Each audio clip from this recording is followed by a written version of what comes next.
Good evening, everybody. Tonight on Ham Nation, Route 66 reports in. Bob has a special anniversary, Spoke and Solder, Newsline, and so much more coming up next on Ham Nation. Stay tuned. Ham Nation is brought to you from LastPass Studios. You're focused on security, but are your employees? LastPass can ensure that they are by making access and authentication seamless, whether they're working in the office or remote. Visit lastpass.com/twit to learn more.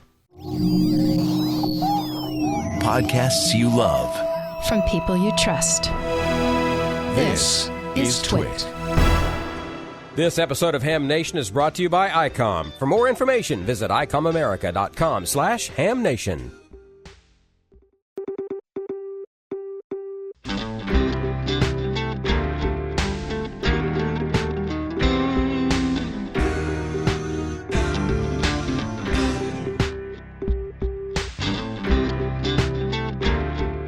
This is Ham Nation, episode 471, September 16th, 2020. Bob begins his 65th year of his ham radio career. Hi, everybody. It's Bob Heil, K9EID, and you are tuned to Ham Nation.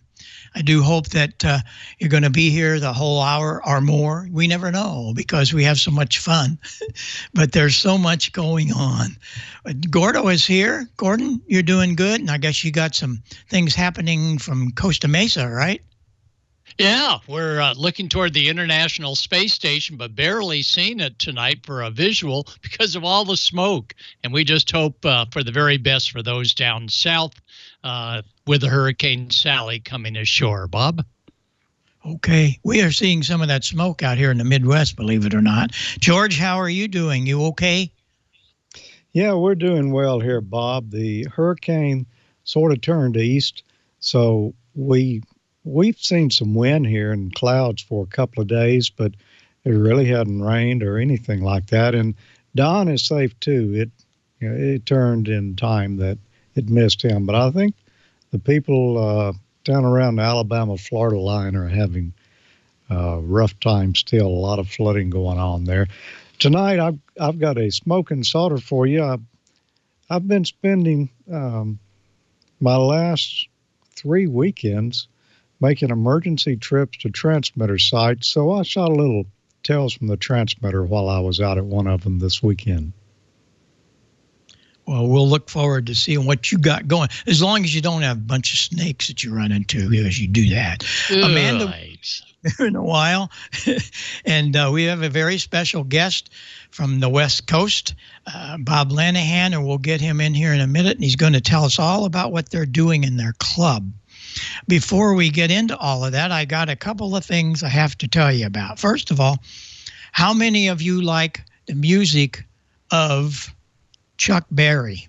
I'm sure everybody does because he's been around forever. He's from the St. Louis area. But did you know that most all of the things he didn't write?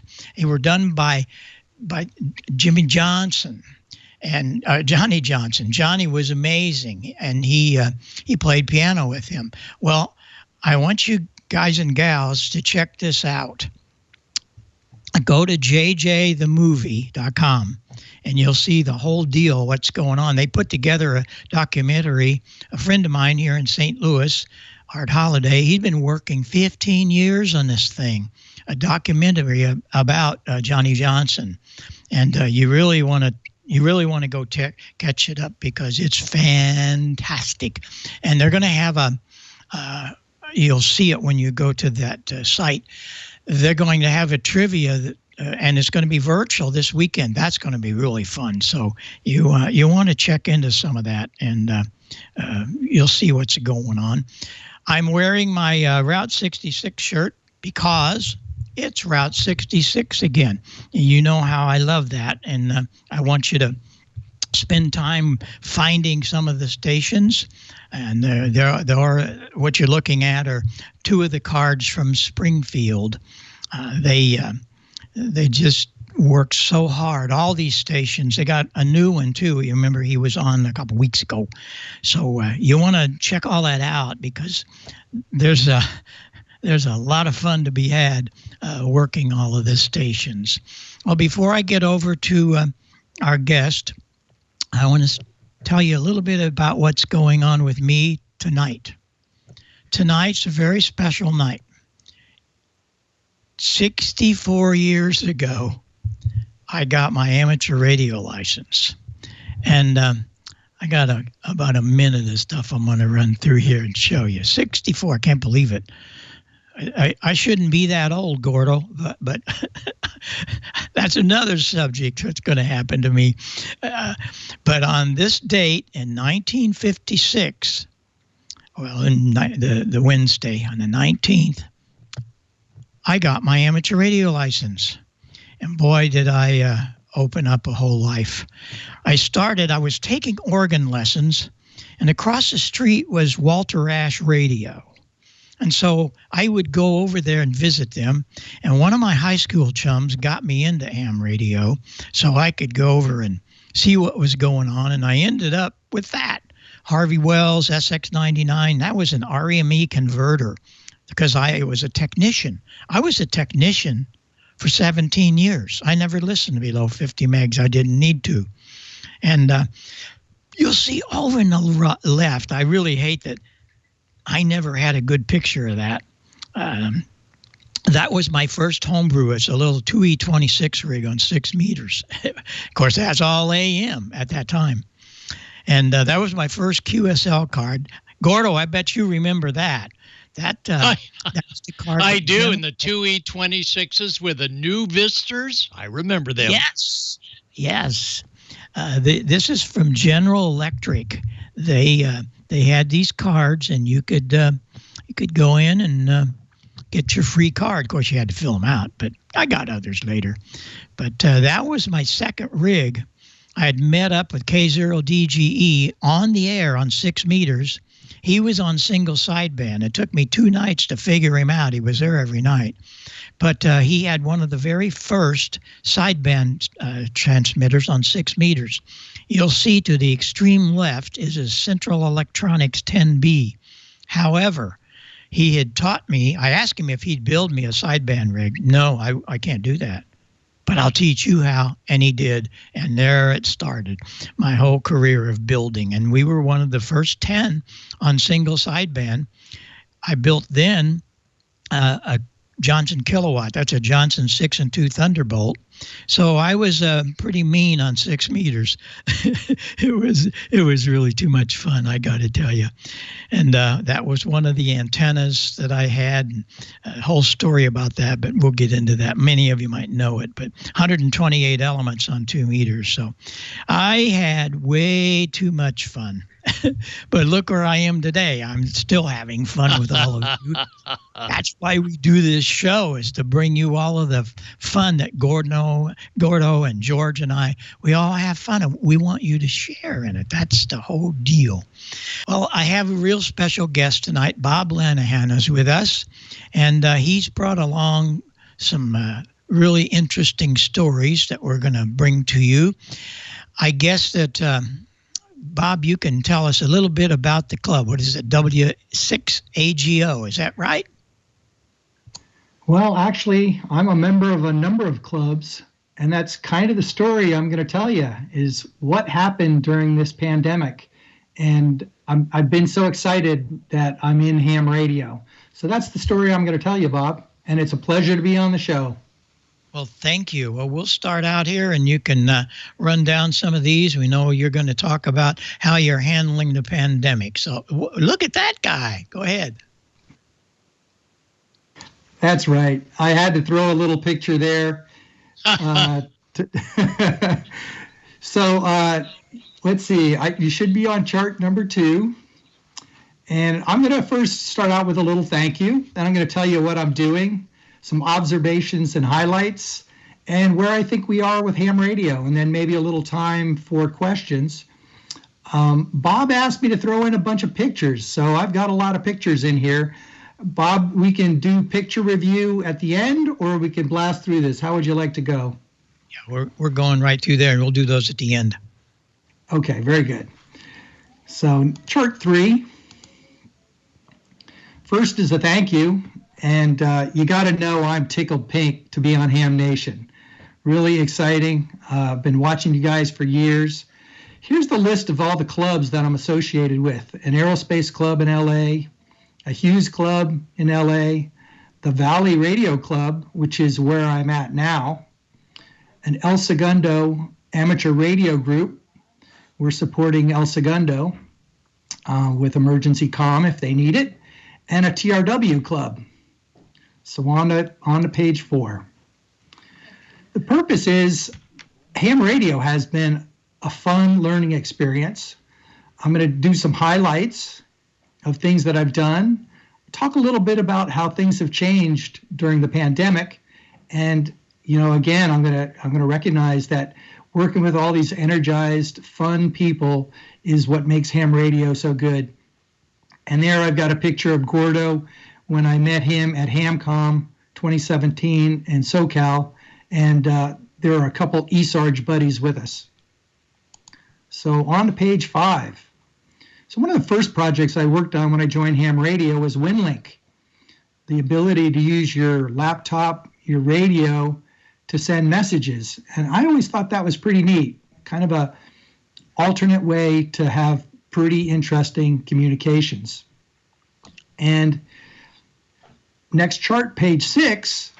So that year when I figured out how to do that, I gathered 200 points for the Aerospace Ham Radio Club. I demoed it there at the eSarge van. And I also went out to another club on Sunday morning and got some points through that club. So just a few pictures there on the roof and of the van. Page 7. Next project that I got into, pretty fortuitously, was Echolink. We've got Echolinks on a few of our clubs, and Mike at the Hark Radio Club, or W6HA, we worked to put in, he did all the work, he put in the radio, the Echolink system, but we built a briefing so that everybody would understand how to use Echolink. On to page 8. So, Echolink. Starting with the pandemic lockdown in March, I have used Echolink every day, and that says 2 months. It's been 6 or 7 months since we had the lockdown.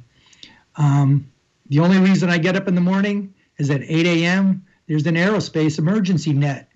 And we have 3 or 4 people that check in via Echolink, and probably about 10 people that check in over normal radio. Monday nights, I meet with my eSarge group. Wednesday, I meet with the Hughes Amateur Radio Club. And then I decided to move up north here with my girlfriend in Eugene, Oregon, and leave LA behind. And that's when I got acquainted to this new club. Oh, no, you left it. Follow these, what you see on the screen here. That's right. So one of the first things that happened is we started migrating our monthly meetings to Skype and Zoom, and that's what I have there. Aerospace and Hark went to Skype and Zoom. So on to page 9. So I got hooked with the Valley Radio Club with something I hadn't seen before. It's a lunchtime net. We call it the Darned Quarantine Net. And it was Friday at noon with 50 or 60 people. I mean, I was used to 6 or 8 folks when we had a net. So we checked in, and then Doc went around the group and asked everybody how they're doing and what's for lunch. And it was very interactive and very welcoming. And then I found out the club has a Monday night What Now, or Now What Net for newbies. And Catherine organized that.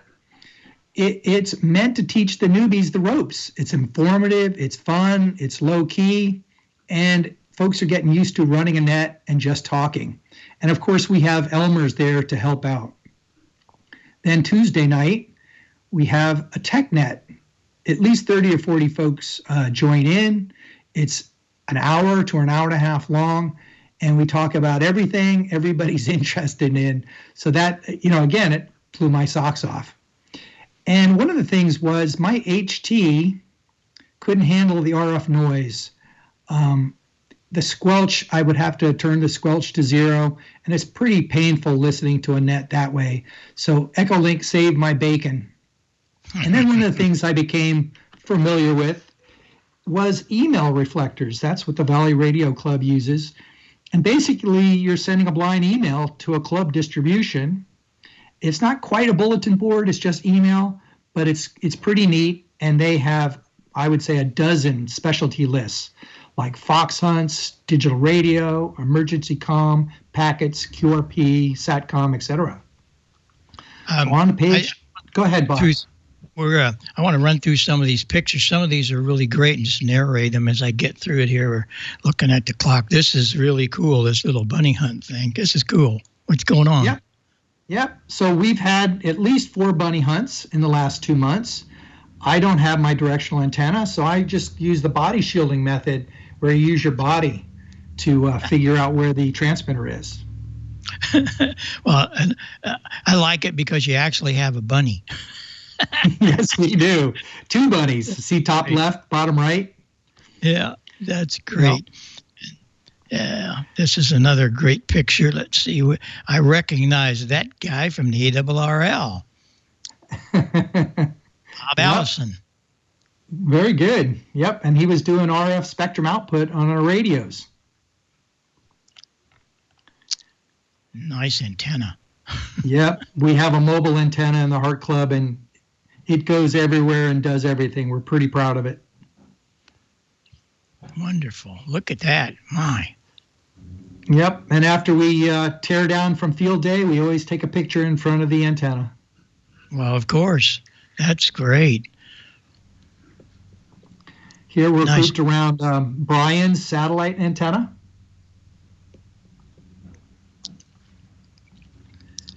Aha. Tom there on the left made a mag loop antenna. Don's appreciating the simplicity. Magnetic loops are great, aren't they? That's cool. We had a lot of fun with that. The Valley Radio Club is doing social distance testing. That's a picture from up above. Somebody's drone. That's neat. And there's Brad on the left and Riley, who's tested. He's had 300 test sessions now. Pretty amazing, huh? Wow, that's great. Just a field day shot where everybody was social distancing for field day.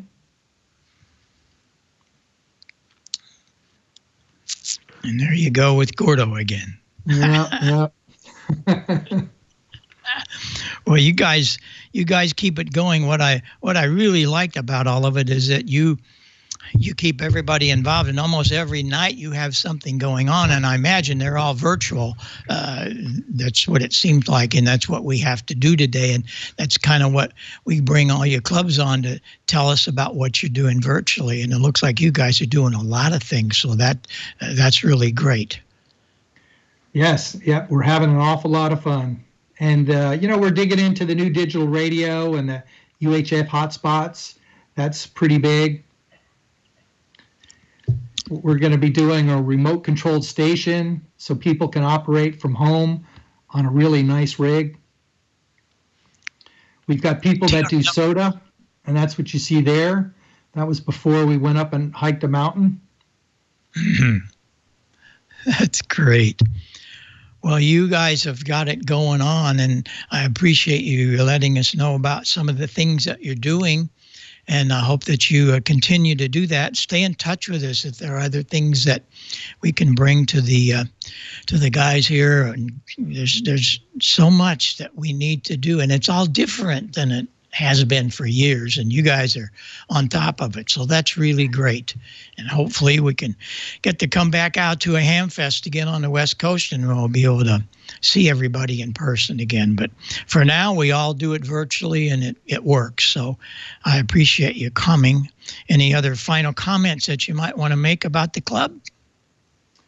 Well, one of the areas that I'm interested in still is you've got all these different means. You've got I/O boards, you have Discord, you've Skype and Zoom, and I don't think we've reached our potential yet. And I suspect over the next few months we're going to continue understanding that environment and reaching out to everybody in the ways that make sense.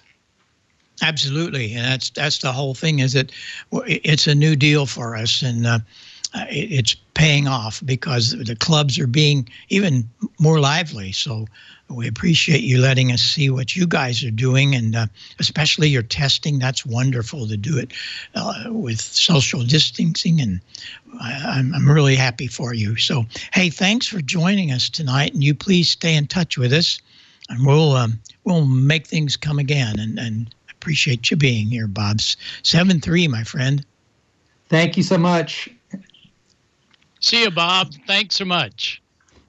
Gordo, you got Thanks, anything Gordo. for Bob? You got anything for Bob, Gordo? Just all the very best. Now, Bob, you're up in Oregon, is that right? And do you have fires up there?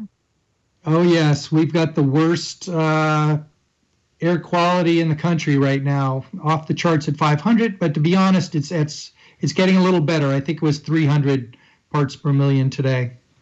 Oh, wow. And are ham radio operators working with evacuation centers? I'm sure there are, and there was an emergency net that we used to run, and basically we're waiting to see if they need our help, and we're staying off the nets if the firefighters and other emergency folks need to use them. Oh, that's great. Well, Bob, thank you so much for coming on board Ham Nation. And I remember those days of HamCon back in 2017, and we'll look forward to seeing more of those and you and your team shortly. 73, Bob. 73, Gordo. Well, see you next round. Well, Gordo, I know you got a lot of important things to talk about, and mainly I know you've got some frequencies for us to stay away from, so let's hear all the things that's going on with these hurricane nets. All right. Well, the hurricane net during the day, of course, is on 14.325. Nighttime, they're 75 meters, and I'm a little too far away to hear it well.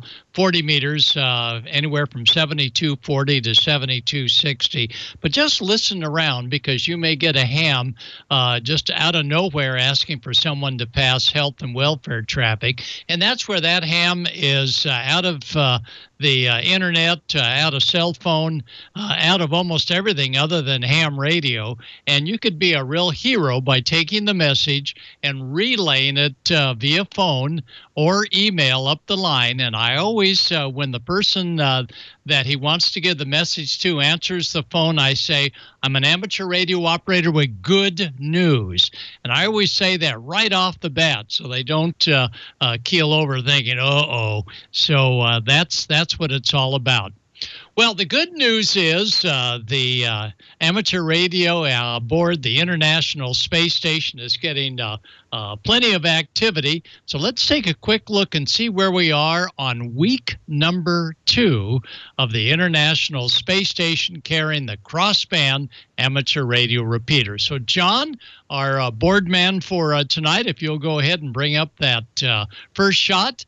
And the frequencies, again, for receive are 437, 800, and the transmit is 145.990.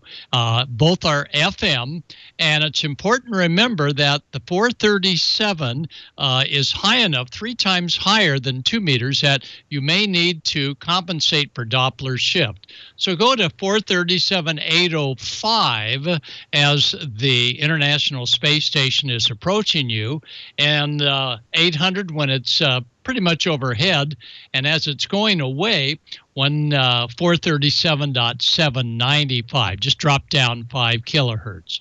You do not need to change your 2-meter frequency. It's 1/3 of the Doppler shift, and you can't change it by 1 kilohertz. Most radios are 5 kilohertz, so that's why we are using these 2 frequencies, and of course FM to be able to get through. Now here's a shot, and I warn you folks, what you may hear may be disturbing. So put your hands over your kids' ears. Not really, but here's what happens when you have a shot approaching you coming over populated areas.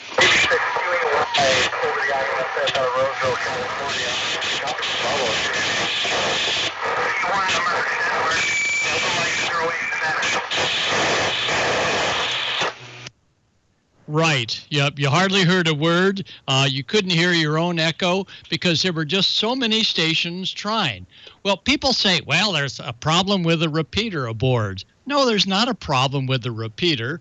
Talking to Rosalie White, K1STO, she has talked to her engineers going, no, everything is fine. The problem is there's just one uplink channel, and when so many hams transmit all at the same time during a pass that their antennas can see, it creates heterodynes, and there's so many hams calling at once that the heterodynes drop out the 67 hertz tone. So the repeater says, I don't hear anything, and clicks off until the stronger station comes on. So the recommendation is, on a pass that's going right overhead and one that's coming from a populated area, do a lot of listening. Do some recording and get the kids to listen that you're tuned in. Here on the West Coast, we actually have some visual passes, so it'll really be fun to get the kids involved. Now, a pass that is coming to you where there's nobody else going to be competing, such as an ocean pass like this, the communication should be a little bit more like this.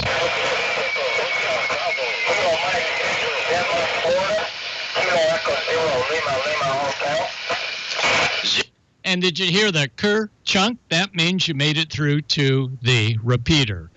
Now, aboard the space station is a 25-watt Kenwood transceiver, and you see it head down there on the right side. That is a very complex and space-certified power supply that delivers the correct voltage. And the best part about this whole package is the astronauts at the space station now have a way of charging their cell phones or some of their other media that take a USB. So they love that.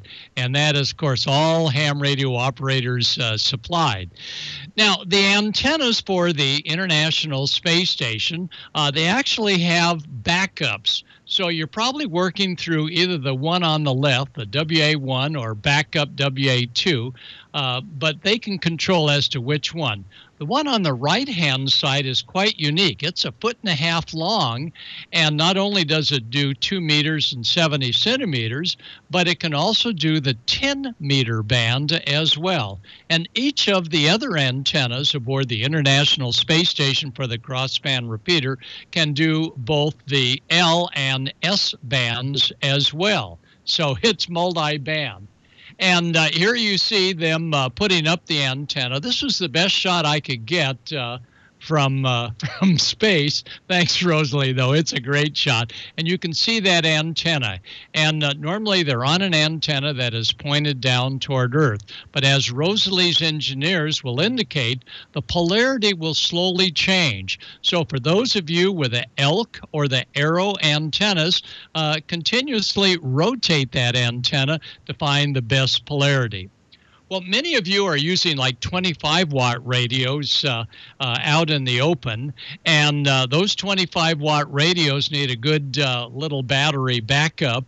And here is something from Marvin with Impulse Electronics. Now, you see him at all the ham radio shows before they all close down, the ham shows, that is. But believe me, Marvin and his wife are really putting together some great battery supplies for keeping your rigs on the air when you're out remote. This one caught my attention because it has everything from a cigarette lighter plug to some of the other more useful items.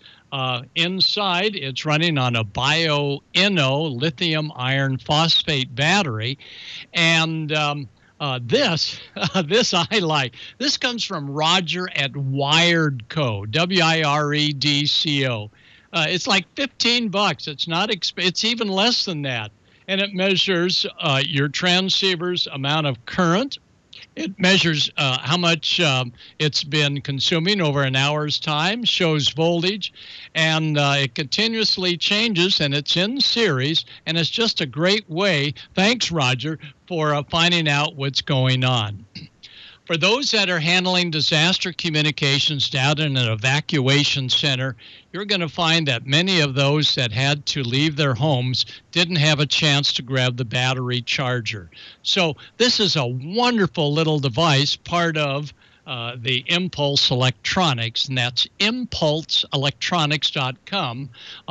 In the center is a USB connection, also a Type-C PD for other type of phone devices, and that's a great way to keep everybody's handheld telephones recharged. The left jack there, of course, are twin outputs capable of about 30 amperes, and that's just on one set of the Andersons.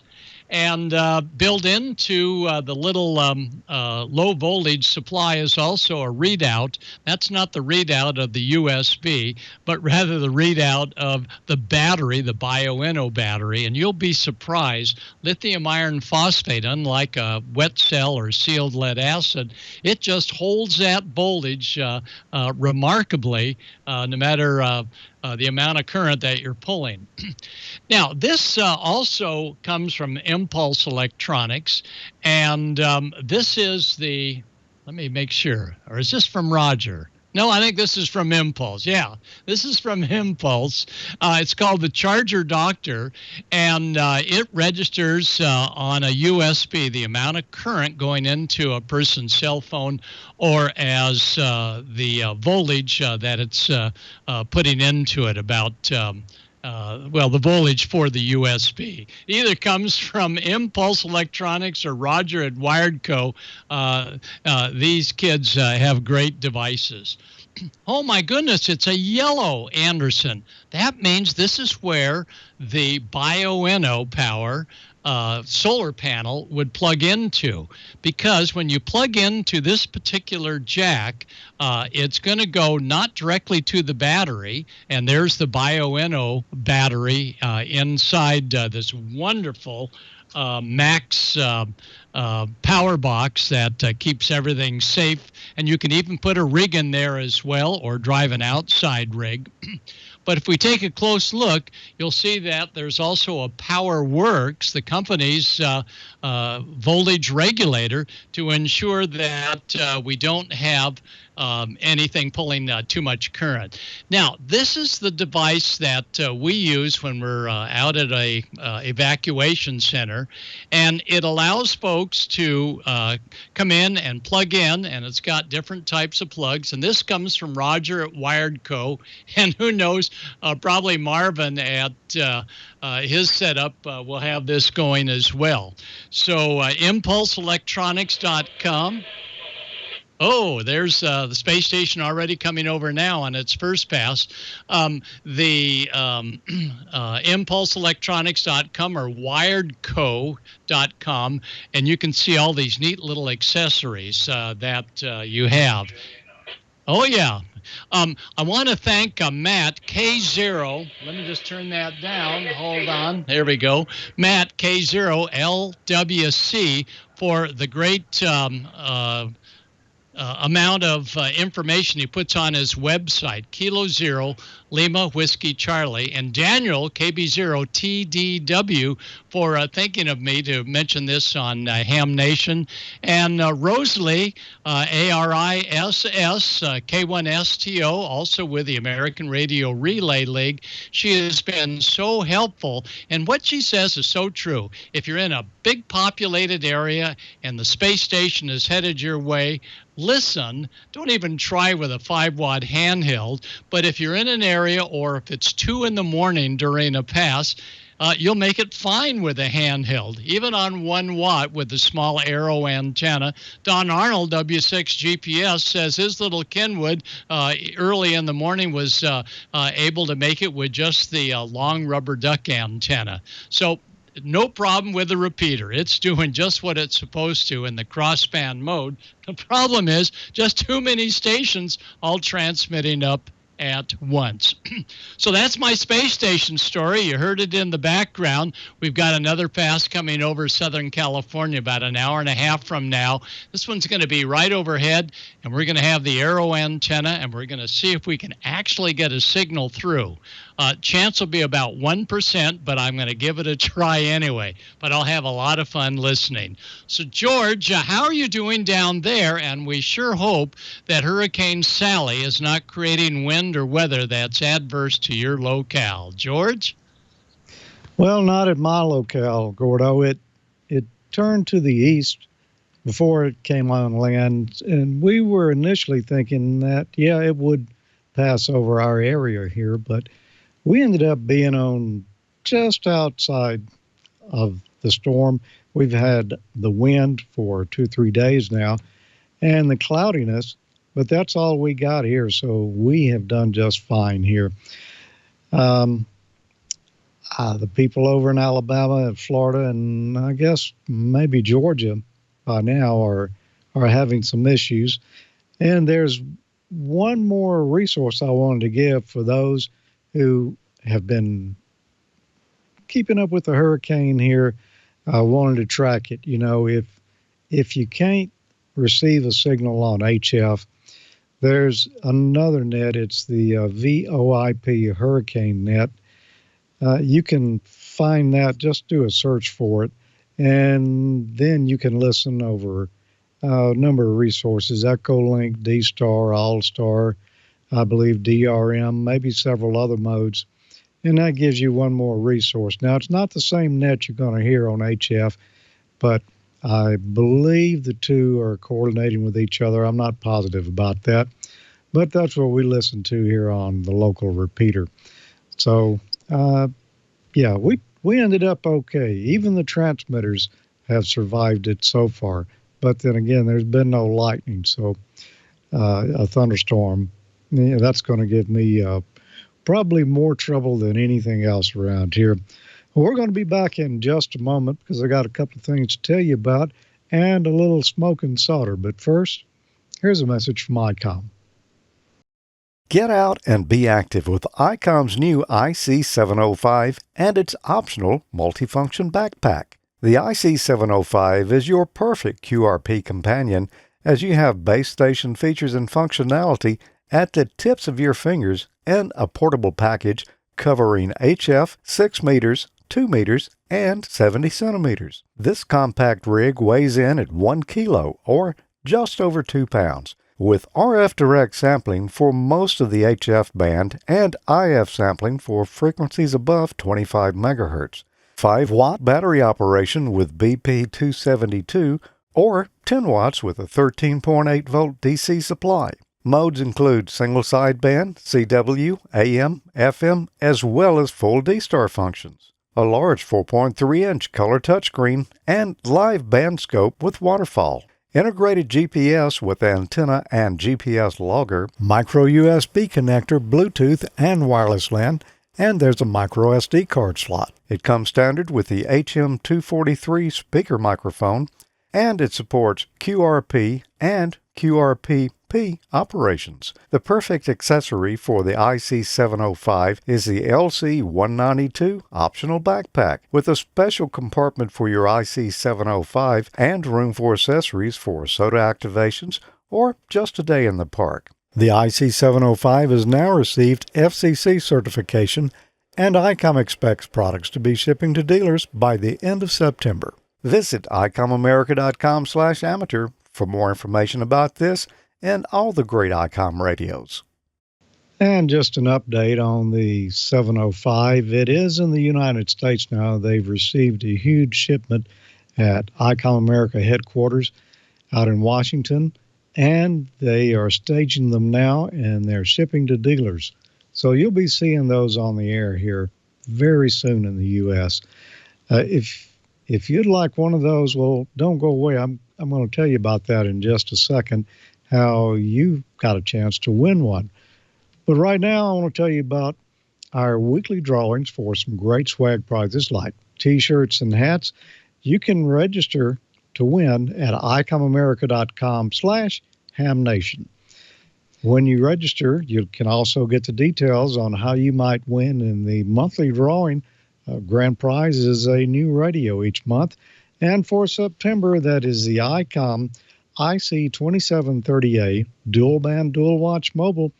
It's got simultaneous VHF, UHF, VHF, VHF, or UHF, UHF receive. There's a large high contrast display for easy visibility. It's a rugged mill standard 810 construction radio, weather channel receive, and weather alerts built in. There's an optional Bluetooth mode available, or module available, and free downloadable programming software as well. If you're looking for a good dual band analog mobile dual watch, you want to check out the Icom IC-705. And you should go after this episode and each episode of Ham Nation to icomamerica.com/HamNation and register to win.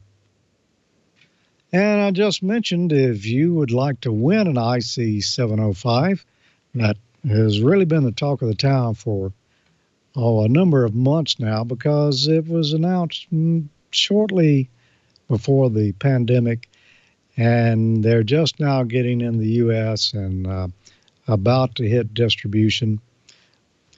Well, there's a chance that you might win one. As a matter of fact, I got an email just this afternoon, and they have shipped one my direction. The IC-705 should be arriving here next week, and we're going to give it away. You know, it's coming up on the 15th anniversary of AmateurLogic.tv next month, and we're going to be giving away on the October 16th episode. If you would like to register to win that, well, you can go to AmateurLogic.tv/contest. Get all the details right there. You could win that IC-705, the great new hybrid radio. It's got base station radio features and performance and functions in a compact size. It's lightweight and portable. It's perfect for SOTA, POTA, or basically any on-air location.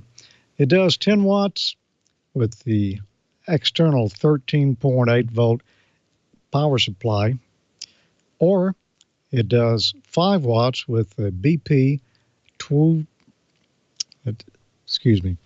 missed my spot here. It's 5 watts with the BP 272 lithium-ion battery pack. It's HF 6 meters, 2 meters, 440, D-Star, DV, SSB, CW, AM, and FM mode. So it's an all-band, all-mode radio. In a QRP package, there's also an optional backpack that goes along with that. If you would like that, well, we're going to include it as well. The radio just fits in the very top there. It's ruggedly mounted in, so it cannot fall out of the pack, and you've got plenty of room for coax, antennas, basically anything else that you'd want to backpack when you're going to do some radio operating. So thanks, Icom, for that 705. I know everyone's been looking forward to it, and you could possibly win it. Also, you're going to need an antenna, so we've got an MFJ big ear antenna. It's a portable antenna with 2 stainless steel 18-foot telescopic poles there with a loading coil as well. It operates 40 meters through 6 meters, and there's also a carry bag and a tripod to go along with it as well. And coax, we'll throw in some RG8X coax and a power supply, an MFJ 4115 portable 12-volt supply, very compact. And you might want a headset. Well, you couldn't do any better than the Heil BM17 portable headset. It's made especially for emergency communications, but it would be great in any portable operation. And it comes with the adapter, or there are adapters available for any radio that you'd like to mate it with. And one other prize, it's the Forrest Mims Engineers Mini Notebooks, courtesy of W5YI and Master Publishing, the same people who publish the Gordon West Amateur Radio Study Guides. And we've talked about Forrest Mims' books here. We've actually done some projects from some of these before. So if you're interested in that, well, just go to amateurlogic.tv/contest, and you'll get all the details on how to register right there. Well, into smoke and solder for tonight. There are sometimes things don't look like what they actually are, and that's a good thing.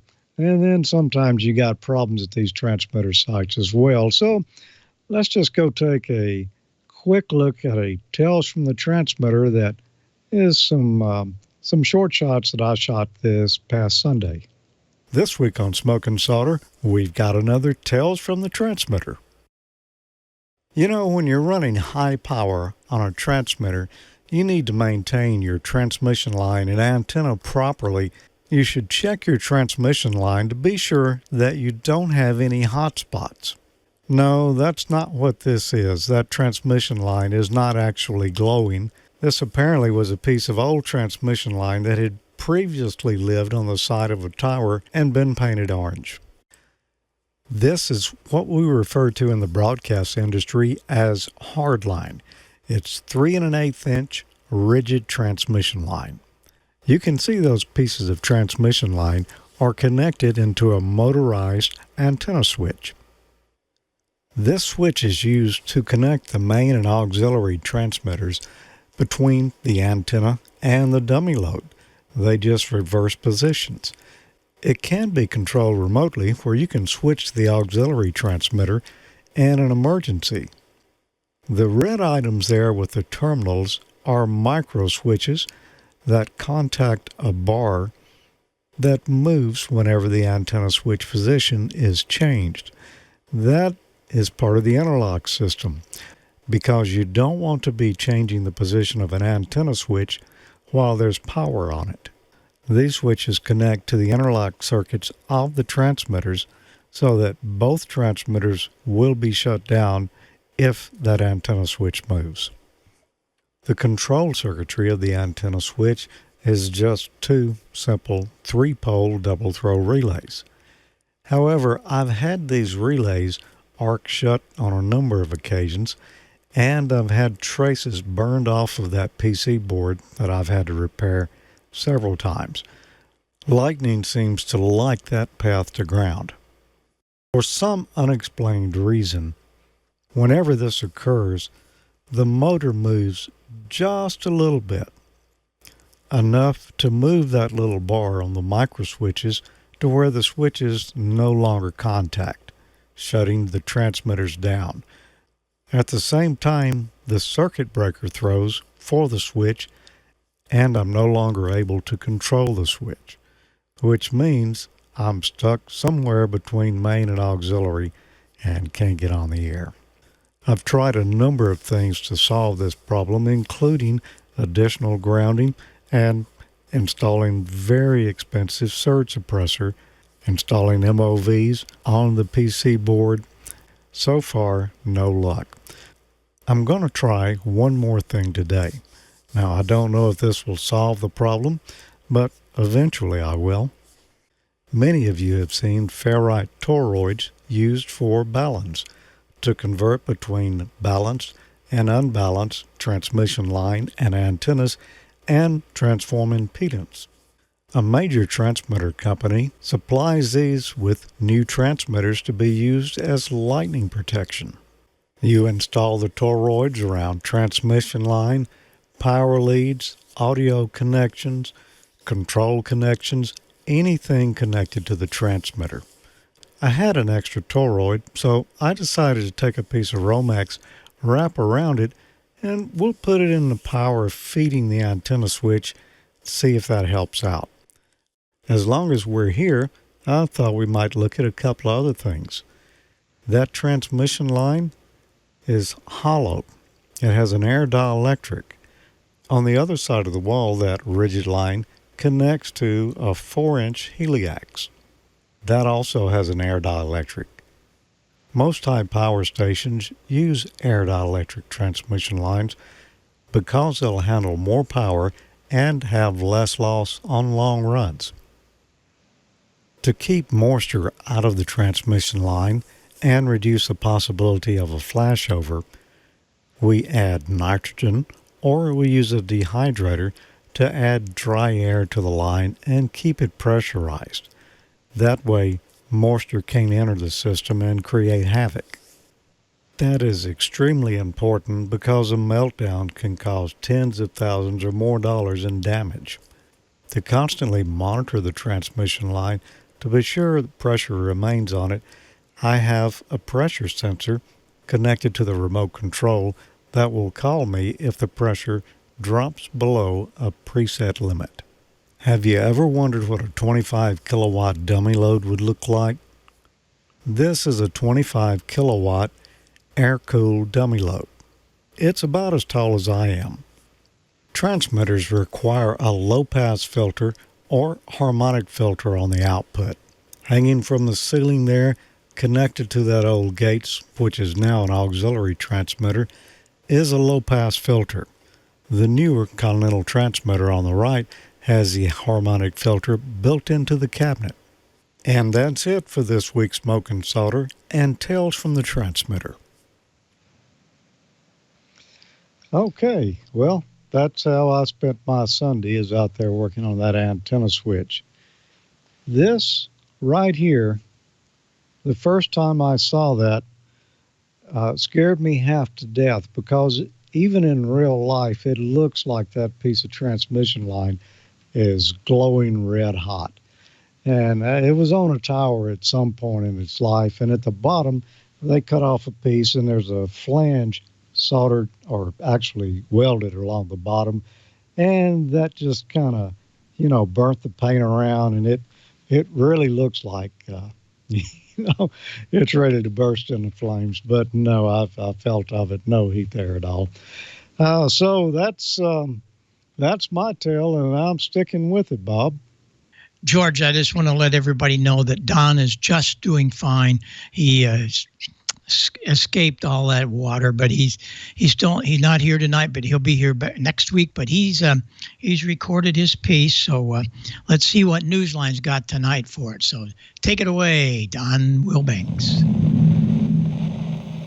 From Amateur Radio Newsline Report number 2237, these are the Ham Nation headlines for Wednesday, September 16th, 2020. While the FCC has not set a date to vote on imposing a $50 charge for a new amateur radio license or renewal, the agency has been accepting public comments about its notice of proposed rulemaking, with a mixed response.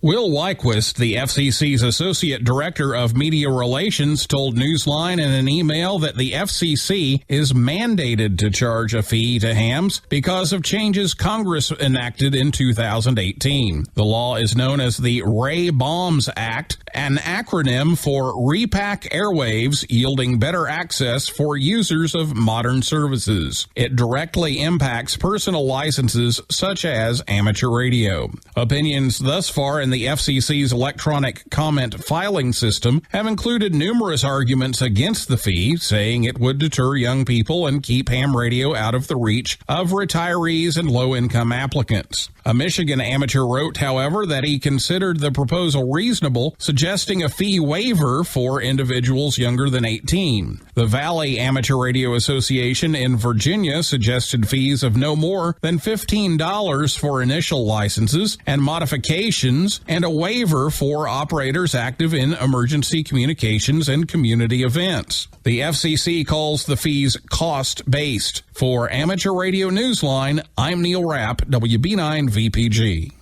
This event's already passed, but it merits mentioning. How a university student is working towards a doctorate, and amateur radio operators got to help.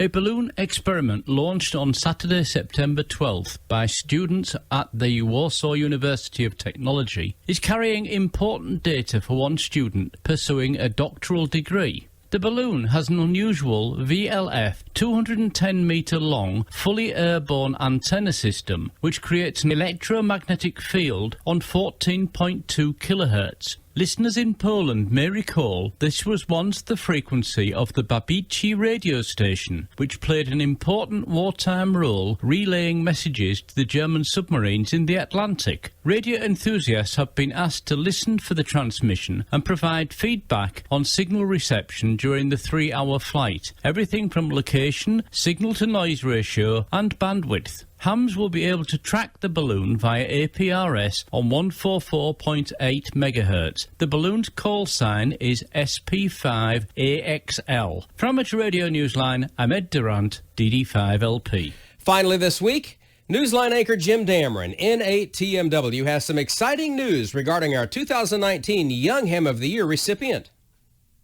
Newsline takes special joy in announcing that Dhruv Rebbe KC9ZJX, our 2019 Bill Pasternak WA6ITF Young Ham of the Year, has been appointed the ARRL Illinois State Section Youth Coordinator. The prominent post is the latest accomplishment the high school student has achieved. Last December, Dhruv was one of 2 students chosen to receive the I Have a Dream Award for Youth at the 44th Annual Martin Luther King Awards Luncheon.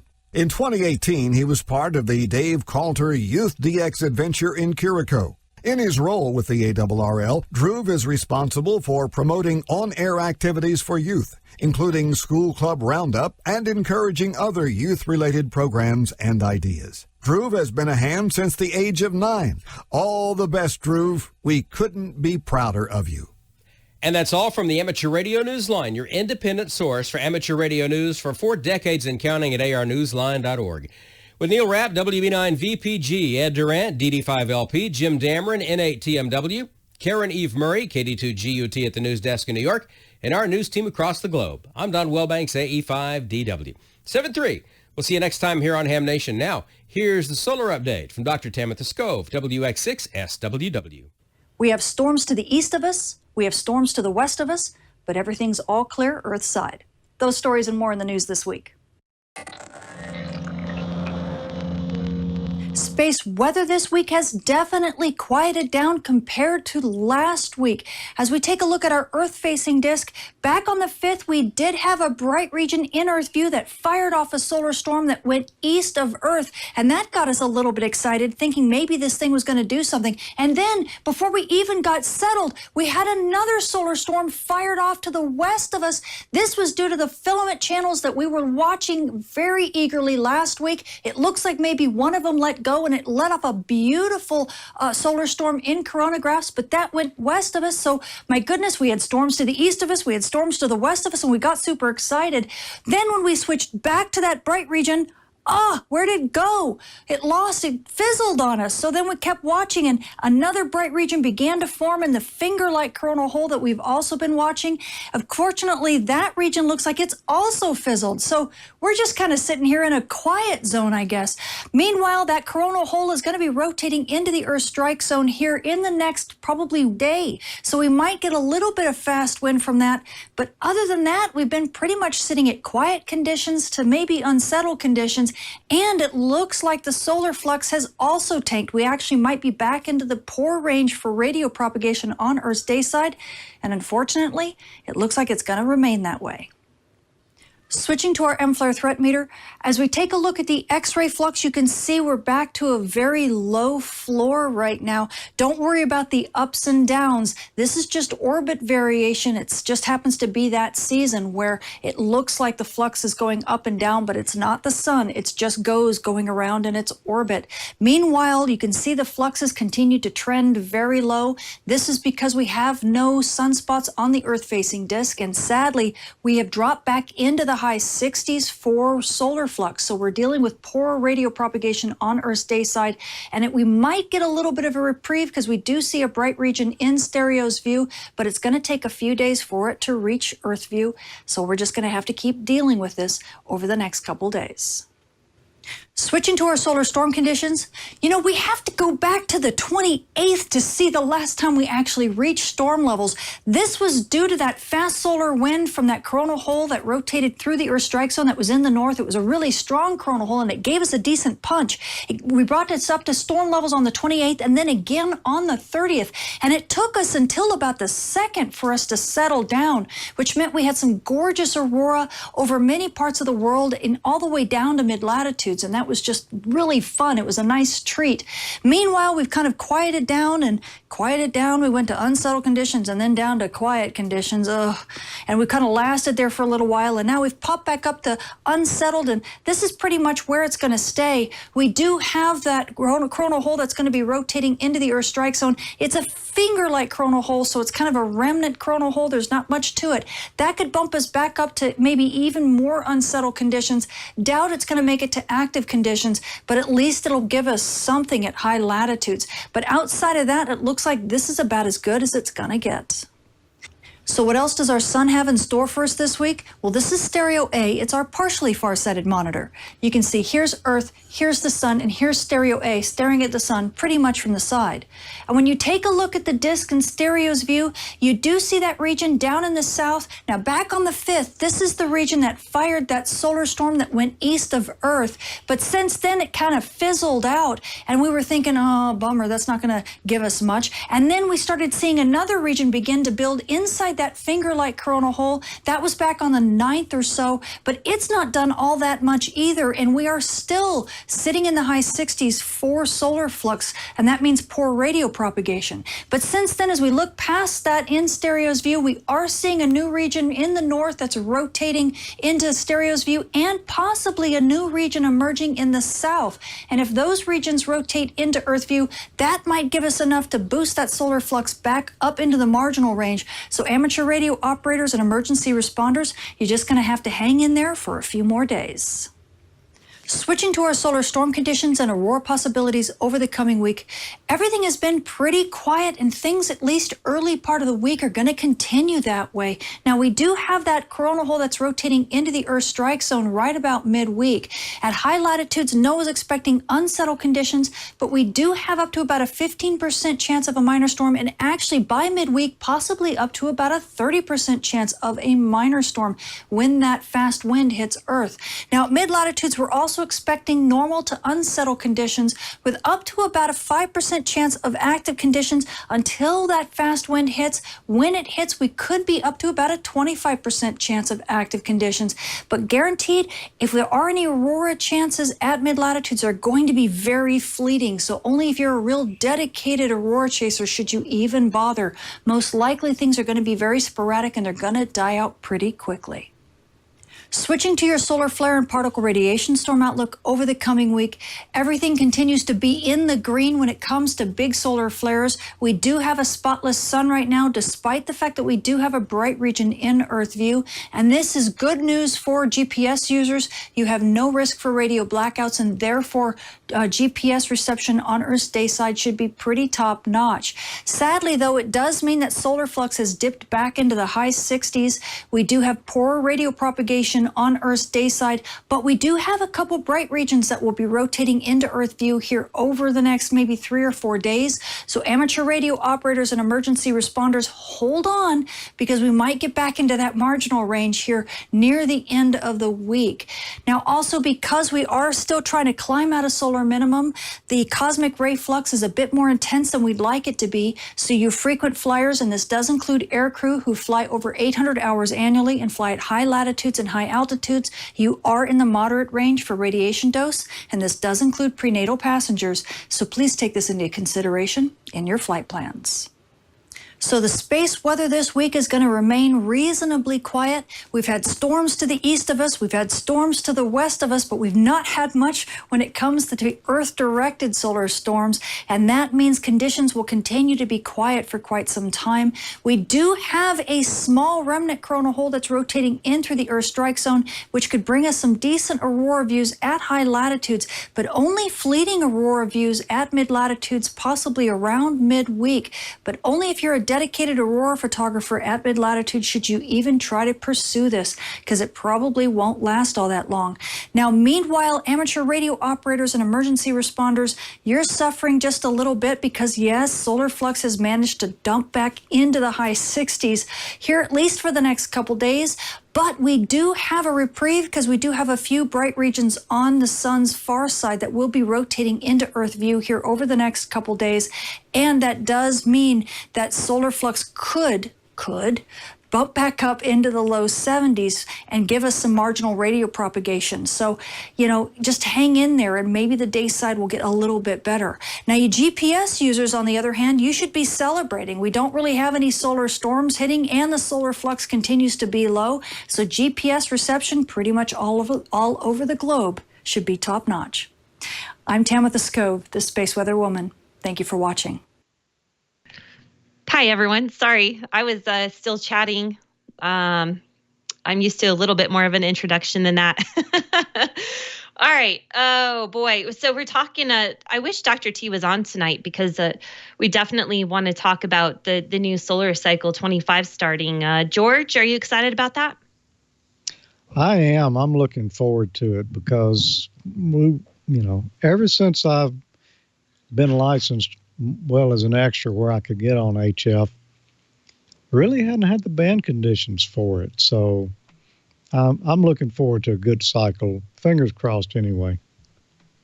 Absolutely. And Bob, same, right? You're ready for a new cycle to begin. Well, I hate to say this, but I've never had a problem during all of this. I guess number one, it could have been the antenna situation in the Ozarks, but I never had any problem at all. I mean, I've had great luck through all of the past 10 years, but it was nothing like it was back when I first got my license. My gosh. And I was on 6 meters for 17 years. The band was open every day. And when I say that, people say, hi, are you? No, it's true. It was like 75 meters all the time. And it was better other days. And a lot of days the DX was just running wild. And I don't have any problem. And I don't think anybody else should. I think there's always somewhere you can go to make contacts. And you have to have decent antennas and all of that. I do realize that. But yeah, I'm really happy. And it's turned out okay here in Belleville. This is a little not noisier than it was down there. But hey, look at 70. I can't find a spot on 75. I found that one, but called about a minute or two. Nobody came back. So I guess none of you guys are listening on 75. And 40 meters, I heard two guys in that at one frequency. But there's always things to do. If not, get out your soldering iron and build something, Amanda. That's right. Try another antenna, if nothing else. I'd like to say about the solar cycles. Jeff worked harder at it than I did. He became licensed in about 2007 when it was a very minimal, and tried to get his work to all states. And we lived in an apartment, used a vertical. He fought hard for every contact he ever made. It was always barefoot. And I guess I'm just kind of the lazy operator right now, where I don't want to have to turn on power to try to bust through a pileup. I'd rather it just be good conditions, and I can just be resonant on my dipole and make the contact work without having to fight too much for that. But then what's the fun in not having to fight to win through a pileup? Gordo, what do you think? That's right, Amanda. But Bob and I remember back in '59, that's when I first got my license, that 2 meters every day was open to about a 1,500-mile path. 2 meters every day. Hey, this little guy here, this comes from Impulse Electronics. This is the little volt amps, watt hours calculator. And that's from Impulse Electronics. And here's what Roger has at Wired Co. This is that neat little thing that you plug in cell phones and the charger, and it tells you exactly how much current is going into that cell phone. So I finally got those two correct. Back to you, Amanda. Well, thanks, Gordo. And I want to know who coordinated this evening. Was it George or was it Gordo? The matchup? the same shirt. Oh, actually, George wins because look at his color. It's much more red than mine. So I'm going to just have to give this one away. And I wore my pineapple T-shirt here to try to fit in. Yeah. So, because I couldn't find mine. It's probably in my closet somewhere, but I couldn't coordinate quick enough. So, oh boy, you guys. Speaking of getting on the air and some nets and things, we're slacking off here in the 20 meter and 40 meter net. Unfortunately, just, things happen and our net controls are not always available. So there's no 20 meter net tonight. And the 40 meter net, Kevin KC7 FPF, he always does such a terrific job at doing that. He said, it's too darn hot to go up and fix my A3S right now. And I said, I understand completely. So guess what? I'm going to try to run a 40 meter net right after the show here. So stay tuned. Listen for my voice. I'm going to do a really quick and dirty net. Just take some check-ins and make sure we're all staying active there on 40 meters. And on the other nets, we got the D-Star Not on 14 Charlie and DMR on 31012. Now I want to talk about one more net. And it's a fun net because a lot of Ham Nation viewers join in on this net. And George, I'm going to let you tell me the name of the net because I'm not exactly sure what you call it for next Tuesday. Go ahead. Well, it's the Amateurologic Sound Check net. I don't know why we call it Sound Check, but it's every Tuesday night, and it's basically, and Amanda, you've been there a few weeks now. You kind of know how it goes. It's hosted here on a local repeater, W5PPB, that's W5 Ping Pong Ball -R, on Echolink. And as a matter of fact, the Echolink node is sitting right up there. I've been running it for a number of years for Jeff, and, it just links into the 145.45 repeater here as well as a 145.39 here.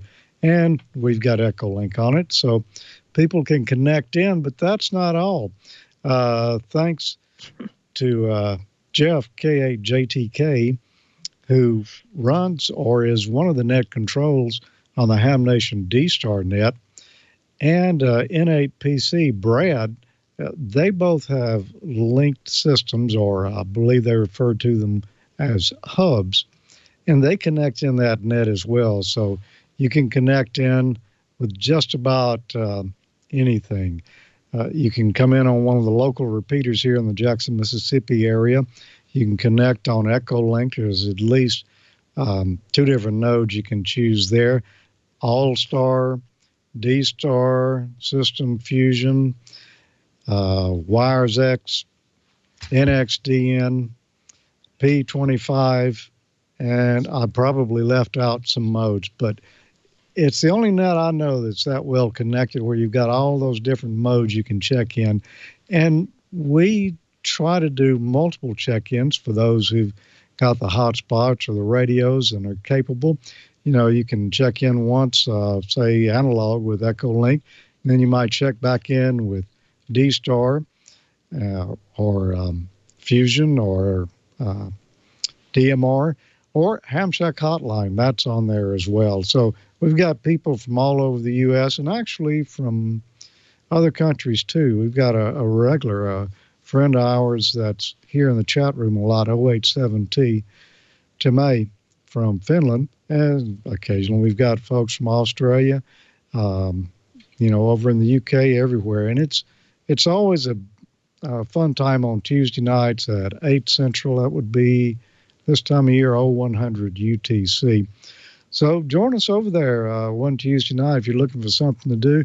Come test out your radios and your hotspots on the different modes and join in the fun. All right, George. Well, thank you so much. You don't know this, but VE3MIC and I were talking, and he said that I needed to make sure I made this announcement because evidently there's a hot competition going on between Tommy and George on getting the biggest amount of check-ins. So we threw a monkey wrench in there, and I'm going to run the net next Tuesday, and we're going to see who will knock their socks off. So come join us. And I'll be sure to post it on Facebook and some other things so everybody knows where they can go to check in. And definitely the multiple modes it's really fun. I've done it on D-Star, P25, everything here and back, and you get to do several check-ins. And we always have a topic. Well, I shouldn't say we. George and Tommy and Mike always have a topic that they bring up for discussion, and it's really a great time. So, Bob, if we don't hear you, check it in next week. Well, we'll be around. I'm not sure if here Tuesday. No, Tuesday night I got a club thing. I'm doing 2 and 3 clubs a week, and if you guys you're looking for something to do, send me an email. I love coming to your club with Zoom or Skype. And we're getting up towards 100 people in some of these rooms, and it's wonderful because we can share the science of this hobby. And we don't have any problem being shut down for the pandemic. There's a lot of activity out there, as you know. So that's where I think I'm going to be headed. I think it's Tuesday. I have to check again. Almost need a secretary. I'd like to have Sarah do it, but she's too busy taking care of everything else around here. So we're really busy, having a lot of fun, though. So I'm going to go charge in and see what's going on Route 66 here later on. After about 10:30, I'll be out doing that. But I appreciate everybody coming tonight. And if you were here earlier, it's a very special day for me because 64 years ago, I started my career in ham radio. And we're very happy that we're still here and we're having a lot of fun and hope sharing some of this excitement with you. So we'll check in next week. I got a really special show next week lined up for you. And I'll just tell you this, there's going to be a lot of activity from up north here. Some gal by the name of Valerie's going to be with us. So all you Val fans, put out the word. She's here next week, right here. And we'll see how we go from there. Thanks a lot, everybody. It's been fun. Work a lot of stations and things are great. If they're not, make them great. Bye-bye for now. This is K9EID. All right, we'll hear you on the satellite tonight. Make noise, and we'll be listening. Want more TWiT? Well, check out Hands on iOS, twit.tv/HOI, where I teach you all about iPhones, iPads, AirPods, Apple Watches, and so much more. If you want to get the most out of your device, then you got to check out Hands on iOS, twit.tv/HOI.